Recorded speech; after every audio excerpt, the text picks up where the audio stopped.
Evolving Skies was a Pokemon card set that came out August 27th, 2021.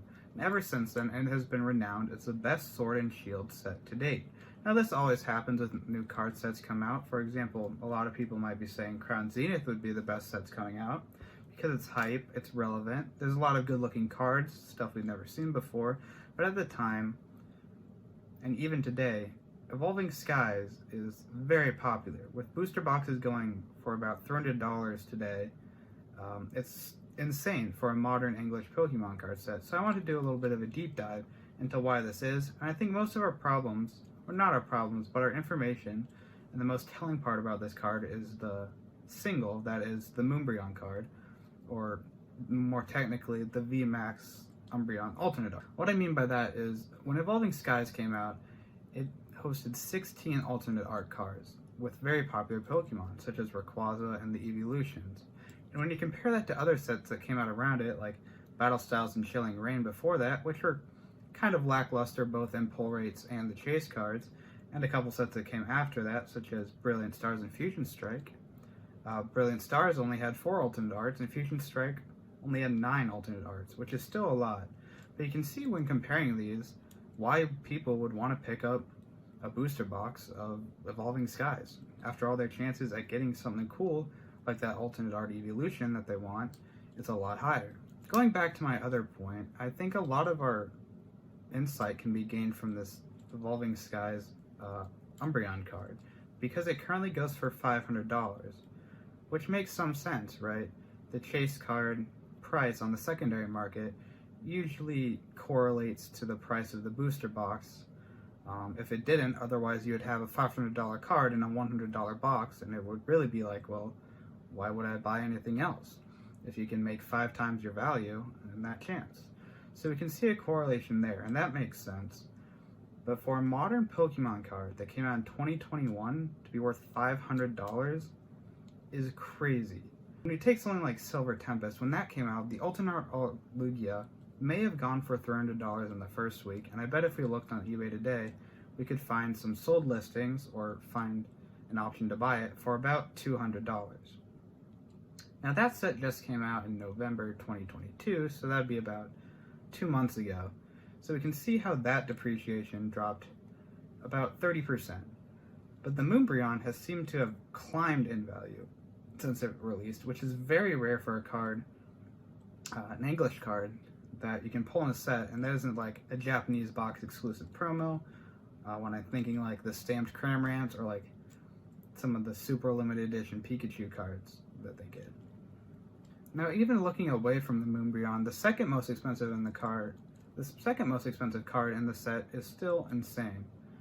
The Rayquaza VMAX alternate art goes for about $300, which still, if it were the #1 chase card, would be on the higher end of chase cards for the Sword and Shield era. For example, if we took Fusion Strike again, which came out, I believe, after it, it was 2 sets. It was Celebrations and Fusion Strike, so it was the next base set, non-holiday set, and we compare that's #1 card, which would be the Gengar VMAX alternate art, which I think is a cool looking card. You get about $140 you could pick that up for. $140 would not even get you the 5th most expensive card in Evolving Skies, that being the Sylveon VMAX alternate art, which is, like I said, more than $140, which is crazy. How can there be 5 cards that aren't the chase ones that are more than a chase card from a different set? It's kind of insane. And I get it, I mean, the evolutions are popular, and so is Rayquaza, but you can't discount that completely, because Mew is a very popular Pokemon with Gen 1ers, and it's very cute.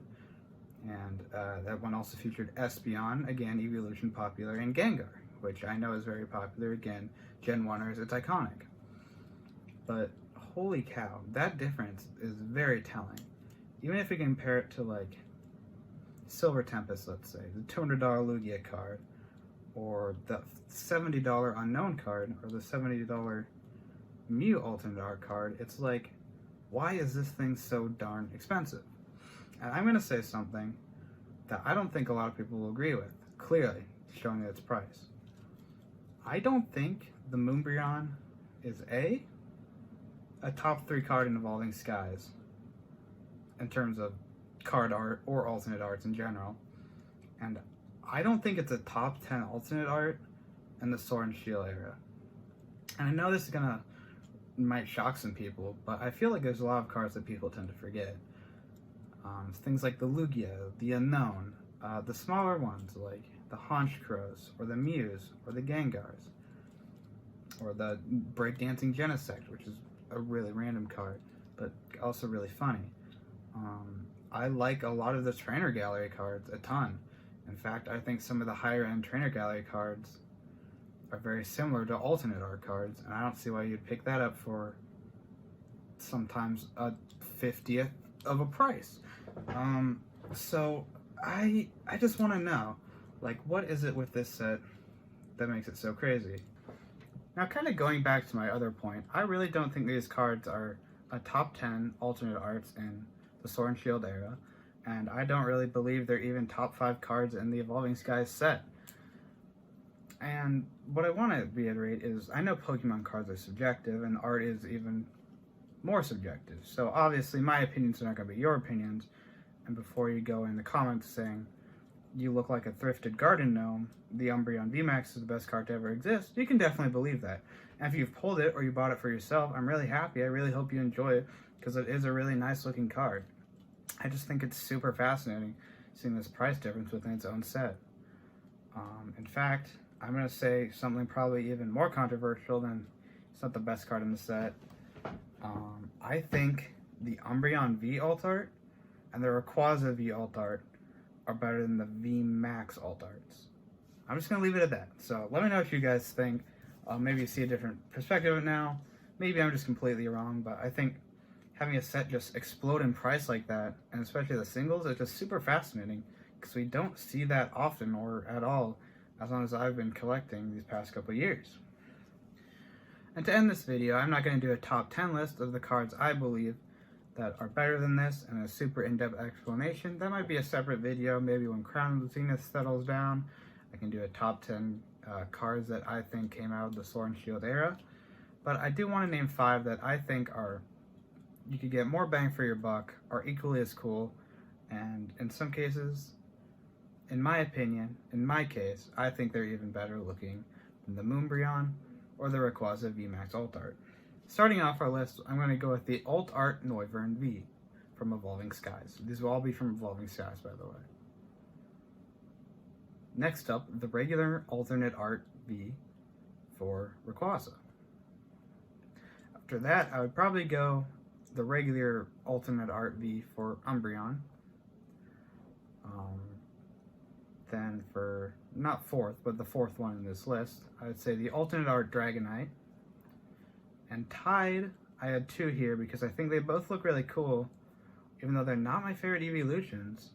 I think both the Glaceon and the Espeon V alt arts are very beautiful cards that, at most, are a 5th of the price of the Umbreon, that I think would be a better value bang for your buck wise. But that's just my opinion. Obviously, let me know down below if you haven't already left a very angry comment about why Evolving Skies is the best. Do you guys think this is justified? Do you think this card is really worth $500? Do you really think Evolving Skies is all that for the Sword and Shield era? Do you think there's other cards that should take the place of this Umbreon being $500? Personally, I really like the modern ones with trainer galleries. I think the pull rates are better. The cards are equally as good looking, but let me know what you guys think, because I am really curious. Because everywhere I see social media, other YouTubers, Pokemon people, anybody that's really interested in it, really likes Evolving Skies, but I just personally don't see the appeal. So yeah, that's going to be it. See ya.